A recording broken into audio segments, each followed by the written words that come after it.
En el nombre del Padre, y del Hijo, y del Espíritu Santo. Amén. La gracia de nuestro Señor Jesucristo, el amor del Padre, la comunión del Espíritu Santo esté con todos ustedes. Y con tu espíritu. Mis hermanos, bienvenidos en este martes de la semana 21 del tiempo ordinario. Hoy es día de San José de Calasanz.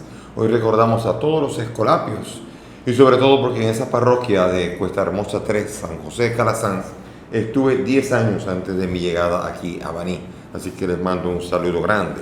Presento también las intenciones de nuestros difuntos Luis José Nolasco, presbítero, Hilda Cristina Nieto Medina, Fior Rosario, Iluminada Matos, Dolores Gómez y Ramona Castro.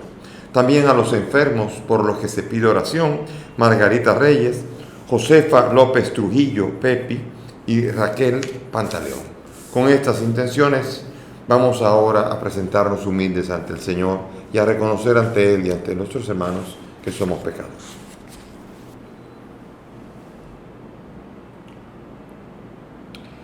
Tú que has sido enviado para sanar a los contritos de corazón, Señor, ten piedad. Señor, ten piedad. Tú que has venido a llamar a los pecadores, Cristo, ten piedad. Cristo, ten piedad. Tú que estás sentado a la derecha del Padre para interceder por nosotros, Señor, ten piedad. Señor, ten piedad. Dios Todopoderoso tenga misericordia de nosotros, perdone nuestros pecados y nos lleve a la vida eterna. Amén.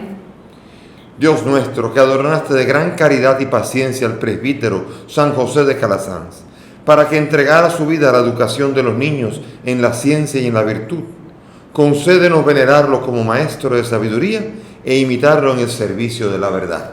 Por Jesucristo nuestro Señor. Amén. Vamos a sentarnos para escuchar la palabra de Dios.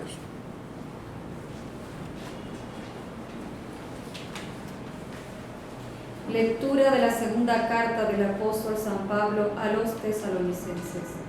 Hermanos, os rogamos a propósito de la última venida de nuestro Señor Jesucristo y de nuestro encuentro con Él, que no perdáis fácilmente la cabeza ni os alarméis por supuestas revelaciones, dichos o cartas nuestras, como si afirmásemos que el día del Señor está encima.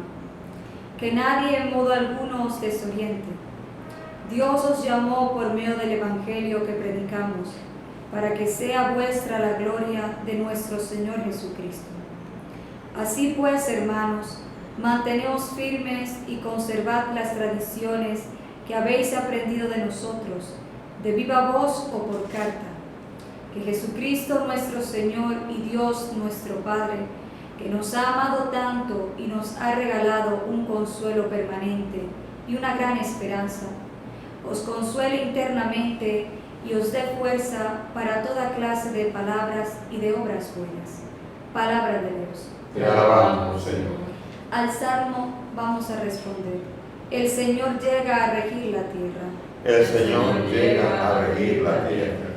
Decid a los pueblos: el Señor es Rey. Él afianzó el orbe y no se moverá. Él gobierna a los pueblos rectamente. El Señor llega a regir la tierra. Alégrese el cielo, goce la tierra. Retumbe el mar y cuanto lo llena. Victoren los campos y cuanto hay en ellos. El Señor llega a regir la tierra. Aclamen los árboles del bosque, delante del Señor que ya llega a regir la tierra. Regirá el orbe con justicia y los pueblos con fidelidad. El Señor llega a regir la tierra. Aleluya, aleluya, aleluya. El Señor esté con ustedes. Y con tu espíritu. Lectura del Santo Evangelio según San Mateo. Gloria a ti, Señor. En aquel tiempo habló Jesús diciendo: ay de ustedes, letrados y fariseos hipócritas, que pagan el diezmo de la menta, del anís y del comino, y descuidan lo más grave de la ley, el derecho, la compasión y la sinceridad. Esto es lo que habría que practicar, aunque sin descuidar aquello.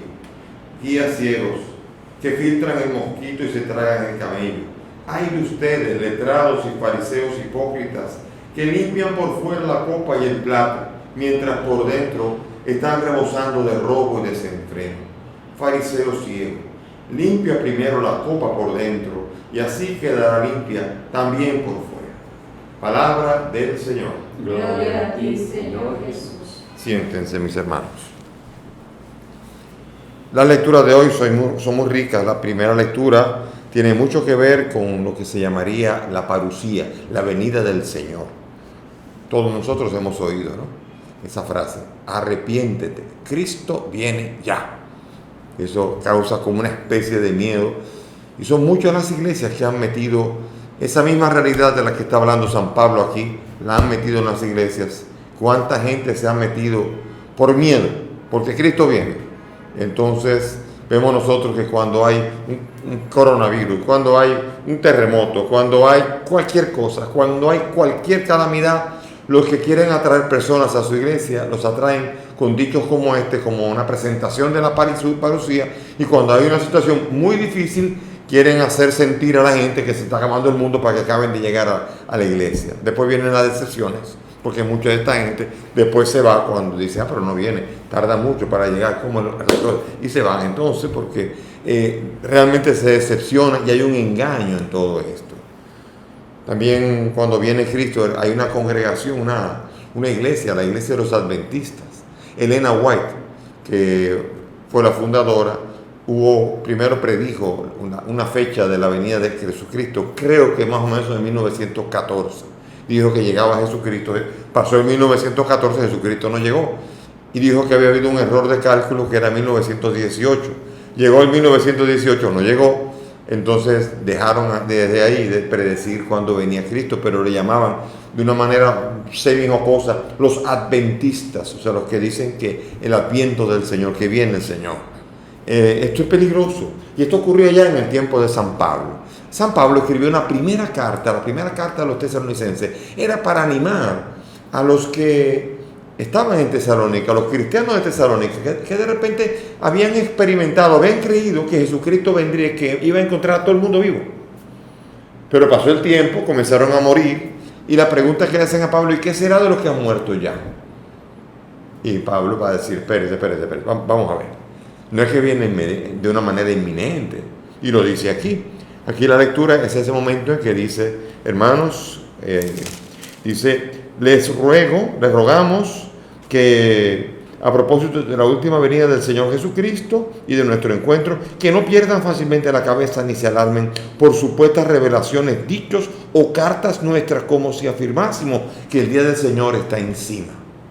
El mismo Pablo nos dice: calma, Él vendrá, pero no está encima ahora.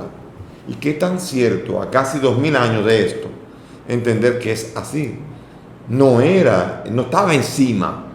A lo mejor está encima, viene mañana, es posible, pero también es posible que no. ¿Por qué? Porque es el mismo Jesús en el Evangelio que dice que la hora, el día y la hora no lo sabe nadie, solo el Padre que está en el cielo, ni siquiera el Hijo del Hombre. Él, en su naturaleza humana, no era capaz de saber cuándo vendría.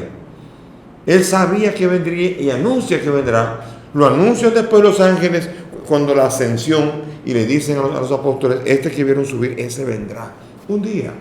Un día llegará, pero no podemos vivir en el llegará. Fíjense cómo termina aquí: manténganse firmes y conserven las tradiciones que han aprendido de viva voz o por carta, y se consuelen internamente y les dé fuerza para toda clase de obras buenas. Comiencen a hacer cosas buenas. El que no trabaje, que no coma, dice San Pablo a los tesalonicenses, porque hay algunos que dejaron de comer pensando: si ya viene, no hay que seguir trabajando. ¿Por qué? Porque ya viene. Y Pablo dice: así, pues no coma entonces, si está tan seguro de que... Y era una manera tan absurda de contrarrestar esta idea tan tonta y tan aislada. Manténganse firmes y conserven las tradiciones que han recibido de nosotros. Para los hermanos separados que ofenden tanto a los católicos por las tradiciones, dice: de viva voz o por carta. O sea, la revelación y la tradición de la iglesia viene o por la escritura o por viva voz de parte de los sumos pontífices, de los sucesores de Pedro. Y a través de la historia hemos visto que está la revelación que va ayudándonos a nosotros a seguir mejor a Cristo. Cuando Cristo critica las tradiciones, habla de las tradiciones de lavarse las manos, de lavar las vasijas, tradiciones que asumieron los judíos. Pero Jesucristo no está en contra de la tradición apostólica, que es la gran riqueza que hace que la iglesia se mantenga viva por más de 2000 años, como lo ha hecho hasta el día de hoy. Esa es la belleza de las tradiciones de las cuales Pablo como apóstol también es portador. Y lo serán también todos los sucesores que, utilizando las cartas por escrito de los apóstoles o por viva voz, van a seguir anunciando y ayudando al pueblo de Dios a seguir buscando realizar toda obra buena para esperar la venida del Señor cuando llegue. Otra cosa importante aquí es entender que nosotros no podemos aquí tampoco estar predicando de esta manera de miedo, sino que tenemos que consolarnos con la esperanza de la venida del Señor, pero ocuparnos aquí y ahora de nuestro compromiso histórico con el que cada uno tiene y el compromiso vital y existencial con Cristo. Yo tengo una misión que cumplir. Yo no puedo pasarme el resto de mis días simplemente así esperando que venga Cristo. Hay un compromiso. Dios está esperando que yo sea su canal de amor, compasión y misericordia para con los demás. De hecho, si no existe, no sirve de nada estar con los brazos levantados esperando algo que ni siquiera te va a servir para nada. Si no te ocupas de las obras buenas ahora, para que cuando llegue Cristo, entonces pueda gozar de esa plenitud que traerá cuando venga al fin del tiempo. Y en el Evangelio todavía es más interesante todavía. Aquí los fariseos comienzan a enseñar, comienzan a hablar y se limitan a las cosas obligatorias. Dice, ustedes pagan el diezmo de la menta, del anís, del comino. Pagan el diezmo, hipócritas. De eso es lo que se ocupan, porque esos son los cuartos que ustedes reciben, ¿verdad? Esto es lo que ustedes están buscando, el diezmo. El diezmo, y aquí vamos a aclarar un poco los orígenes del diezmo. Viene del profeta Malaquías, que anuncia que había que darle a los de la tribu de Leví, había que darles el 10%, acuérdense que eran 12 tribus, y 11 tribus tenían que sacar el 10% para sostener a los de la tribu de Leví, que son los sacerdotes, que no podían tener tierra. Y tenían que vivir de algo porque no tenían tierra para cultivar. Es decir, habían renunciado para poder vivir del culto, y entonces el resto del pueblo de Dios tenía obligación, el diezmo era una obligación de pagar para poder sostener a la comunidad sacerdotal de Leví. Pero eso acabó. Y hoy día hay iglesias que le llaman diezmo a lo que quieren recibir de parte de la gente. Y hay una diferencia grande entre diezmo y ofrenda. El diezmo es obligatorio, es el 10% a la tribu de Leví, a los sacerdotes, para mantener el culto. La ofrenda se da generosamente conforme a la libertad, que es lo que está hablando San Pablo en la segunda carta de los Corintios, en el capítulo 9, que Dios premia al que da con alegría en el corazón. E invita a la comunidad de Corinto a colaborar con la iglesia de Jerusalén, pero es una ofrenda, es la colecta de la ofrenda, no del diezmo. El diezmo acabó, no existe diezmo en la vida cristiana. Cristo no vino a darle continuidad al diezmo. Pablo buscaba las colectas, las ofrendas de la gente, pero eran para ayudar a las iglesias más pobres. Las ofrendas son para ayudar, son para sostener a los pobres. O sea, es peligroso entenderlo así, porque después uno viene y el diezmo lo pone como obligación, y entonces peor todavía son las personas que tontamente se lo creen que tienen que pagarlo y lo pagan. Usted paga hasta el 20% si quiere, pero no como diezmo ni como obligación. Sino usted tiene que pagar, usted tiene que ofrendar, como gesto de que usted, como Dios ha sido generoso con usted también va a ser generoso con los demás. Entonces, ese diezmo, esa ofrenda, que ahora es una cosa importante, esa es la compasión, esa es la sinceridad, el derecho, la ley, la justicia. Y aquí Jesús está diciendo a los fariseos, ustedes se están ocupando de las cositas obligatorias, de las cosas que son obligatorias, y se han olvidado de lo más importante de la vida de la religión, que es el derecho a la compasión y la sinceridad. Usted tiene que practicar eso, sin descuidar aquello. Porque hay gente que dice, no, yo no voy a misa, pero yo hago esto. No. Usted tiene que hacer cosas buenas, pero no descuide sus obligaciones. Ir a misa sí lo es, como también darle culto a su Dios, adorarlo, rezar frecuentemente, ayunar, hacer camino de iglesia. Eso sí es obligatorio. Y eso no es lo esencial, pero no se descuide tampoco por estar ocupándote. Hay gente que dice, bueno, a mí contar, yo doy un diezmo y ya no me molesta más. Ya puedo no ir a misa. No, o sea, Jesús mismo está diciendo, las dos cosas son importantes.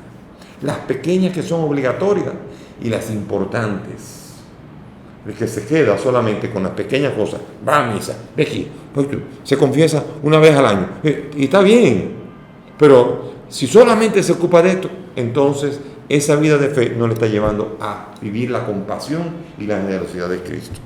Y también lo contrario, si usted quiere vivir la compasión y quiere salirse de todo aquello que es la misa y todo aquello que es la confesión, entonces usted está descuidando aquello. Y dice, ocúpese de esto sin descuidar aquello. Jesús no está diciendo o una cosa o la otra, que a nosotros nos encanta, como a los niños, ¿no? Los niños negocian o esto, quieren como zafarse de una cosa, y Jesucristo dice, las dos cosas, la vida de fe y la compasión, ambas cosas son importantes. Y ustedes son ciegos porque ustedes nada más se están ocupando de su diezmo, para su cuartico, para tener dinero, para sostenerse y para entonces explotar a la gente. Ustedes son, dice, los que filtran el mosquito y se tragan el camello. Qué imagen más intensa, más curiosa. El que quiere colar un mosquito y después se traga el camello significa lo esencial, ustedes se lo pasan por alto y entonces se ocupan de los mosquitos, de la cosita, que son importantes.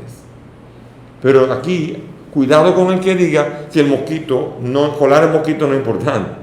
Lo importante es cuidado con que uno quiera olvidarse de lo esencial de la vida de fe, que es la sinceridad, la compasión, el amor. Y si no nos distingue esto, ¿quién nos va a creer? ¿Quién nos puede creer? Y la sinceridad se tiene que hacer buscando auténticamente una religión que limpie por dentro primero. Jesucristo en una gran cantidad de sitios nos dice, limpien por dentro. Y quien está limpio por dentro, ya está limpio por fuera. Y por eso limpien el vaso, limpien el plato por dentro y ya afuera estará limpio. De hecho, caerá el jabón y todo caerá igualmente, pero lo esencial es el interior. Y Jesucristo lo dice en otro momento, no es lo que entra por la boca lo que hace impuro al hombre, sino lo que sale de ella, porque lo que sale de ella el corazón procede. De él proceden los adulterios, las iras, las pendencias, los robos, los adulterios y todas estas cosas. Todo esto viene del corazón y es lo que hace impuro al hombre. Yo seré puro cuando mi corazón es puro, cuando yo soy limpio de corazón. Y entonces veré a Dios porque seré bienaventurado. Pero si soy un religioso externo y por fuera el vaso está, por dentro el vaso está sucio, entonces ¿de qué sirve? Y aquí Jesús nos está exigiendo una religión que auténticamente sea sincera, que sea capaz de vivir en la autenticidad. No hay cosa que agrade más a una persona que la gente auténtica. Jesucristo era tan auténtico que en una le vinieron diciendo, Señor, sabemos que eres veraz. ¿Y qué? ¿Por qué? Y Jesucristo, ¿qué viene? Le comienza con esto para comenzar a dormirlo con una pregunta capciosa.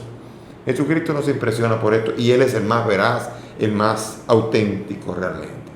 Y eso es la primera cosa que el Señor quiere que tenga en nuestro corazón, una autenticidad.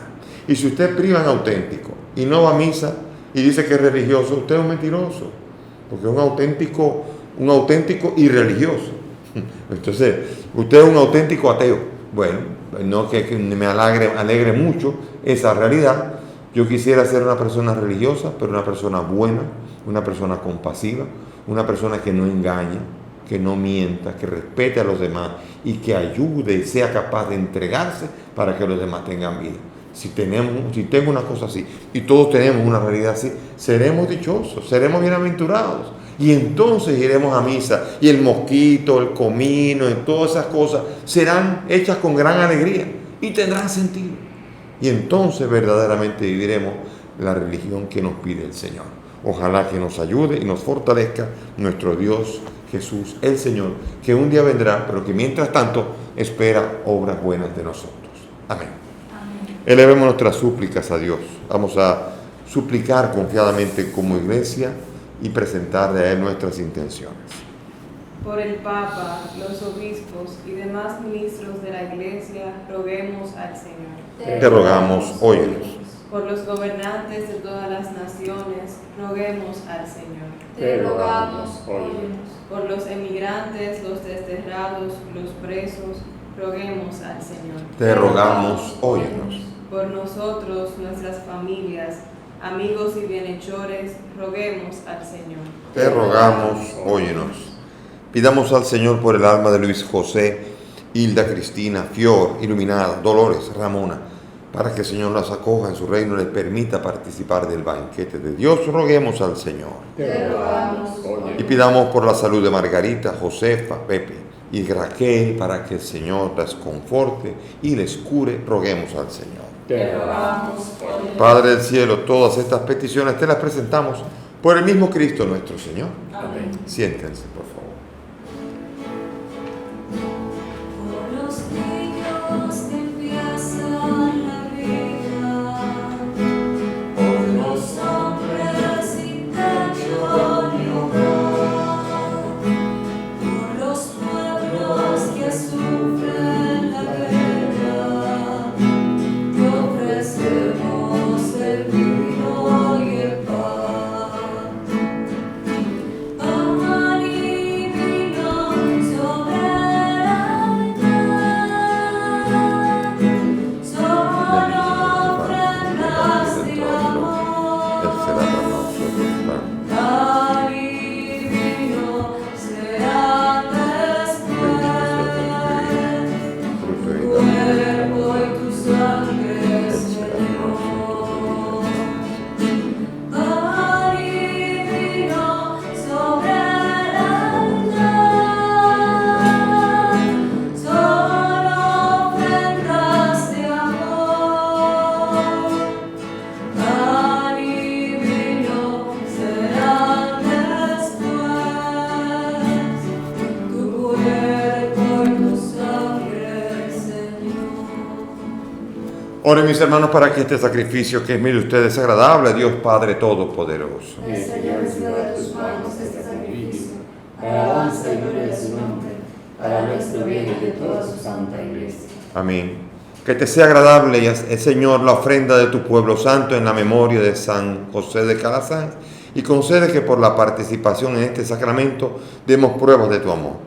Por Jesucristo nuestro Señor. Amén. El Señor esté con Y ustedes. con tu espíritu. Levantemos el corazón. Nos tenemos levantado hacia el Señor. Demos gracias al Señor nuestro Dios. Es justo y necesario. En verdad es justo y necesario, es nuestro deber y salvación darte gracias siempre y en todo lugar, Señor Padre Santo, Dios Todopoderoso y Eterno, por Cristo el Señor nuestro, porque con la vida de tus santos enriqueces a tu iglesia, con formas nuevas de admirable santidad das pruebas indudables de tu amor por nosotros, y porque su ejemplo insigne nos impulsa, su piadosa intercesión nos ayuda a colaborar con el plan de la salvación.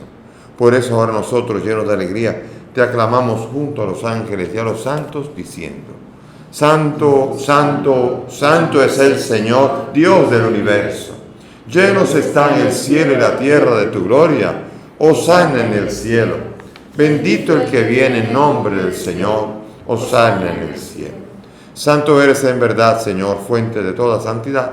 Te pedimos que santifiques estos dones de manera que sean para nosotros cuerpo y sangre de Jesucristo nuestro Señor, el cual, cuando iba a ser entregado a su pasión, tomó el pan, dándote gracias, lo partió y lo dio a sus discípulos, diciendo: Tomen y coman todos de él, porque esto es mi cuerpo que será entregado por ustedes.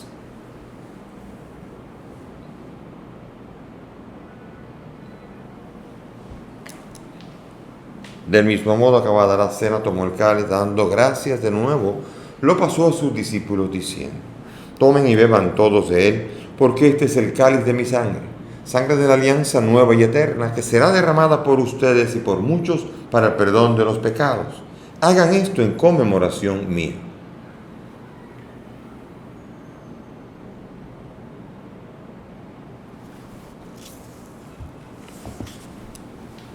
Este es el sacramento de nuestra fe. Anunciamos tu muerte, proclamamos tu resurrección.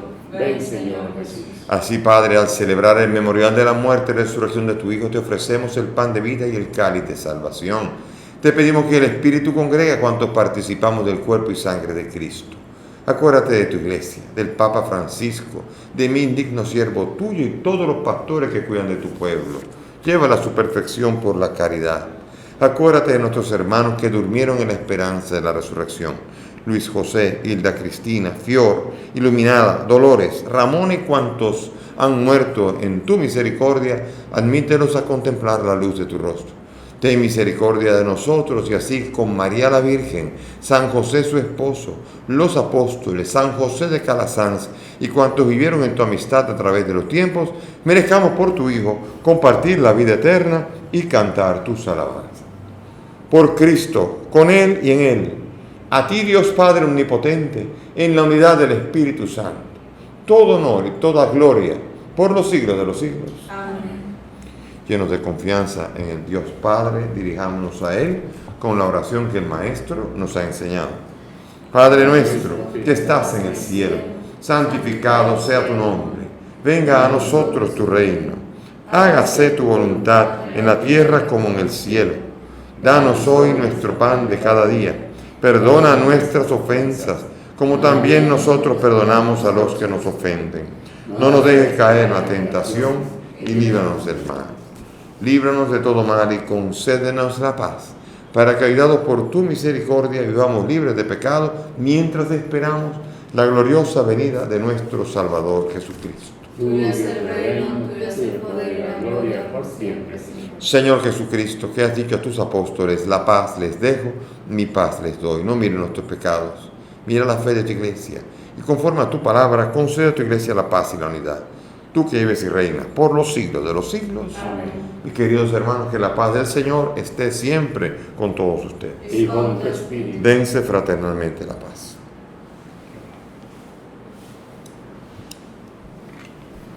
Cordero de Dios, que quitas el pecado del mundo. Ten piedad de nosotros. Cordero de Dios, que quitas el pecado del mundo. Ten piedad de nosotros. Cordero de Dios, que quitas el pecado del mundo. Danos la paz.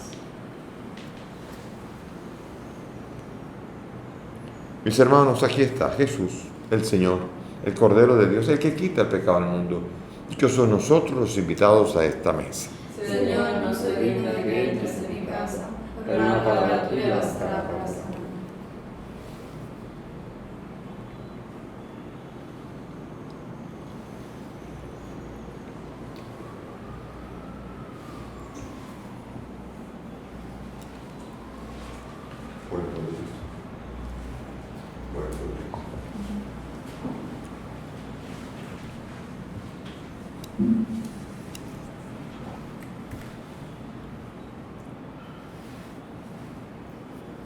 Vamos ahora a hacer la fórmula de comunión espiritual.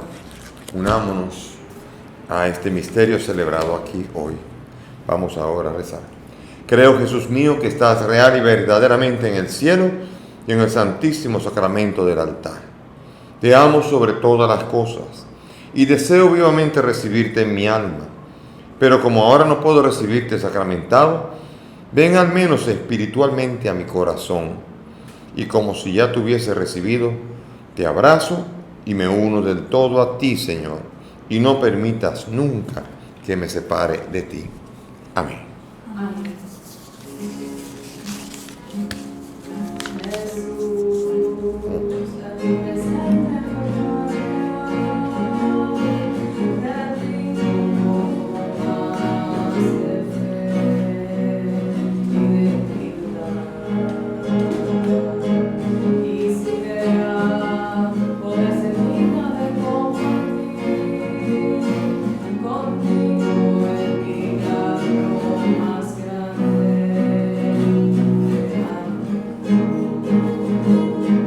Milagro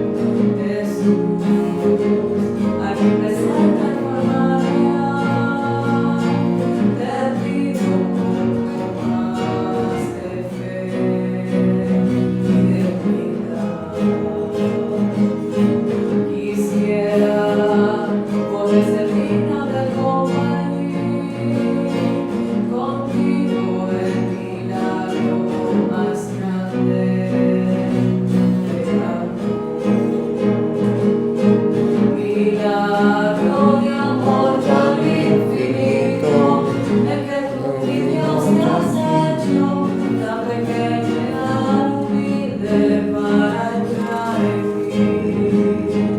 Milagro de amor tan infinito, el que tú, mi Dios, te olvidas de tu gloria y majestad por mí. Oremos que esta Santa Comunión, Dios Todopoderoso, nos fortalezca para que, ejemplo de San José de Calasanz, podamos manifestar tanto en nuestro corazón como en las obras el amor fraterno y el esplendor de la verdad. Por Jesucristo nuestro Señor. Amén. Gracias por la presencia de todos aquí.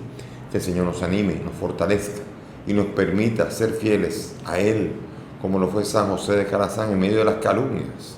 No pude hablar de San José de Calasanz, pero un hombre que fue votado de su propia congregación que fundó, imagínense. Un hombre que aguantó hasta que su santidad acabó brillando y dando luz a toda la iglesia. Que el Señor nos ayude a nosotros también a responder a su llamada. El Señor esté con ustedes. Y con tu Y espíritu. que la bendición de Dios Todopoderoso, Padre, Hijo y Espíritu Santo, descienda sobre todos ustedes y permanezca para siempre. Amén. Nuestra celebración ha terminado. Podemos ir en paz. Demos gracias a Dios.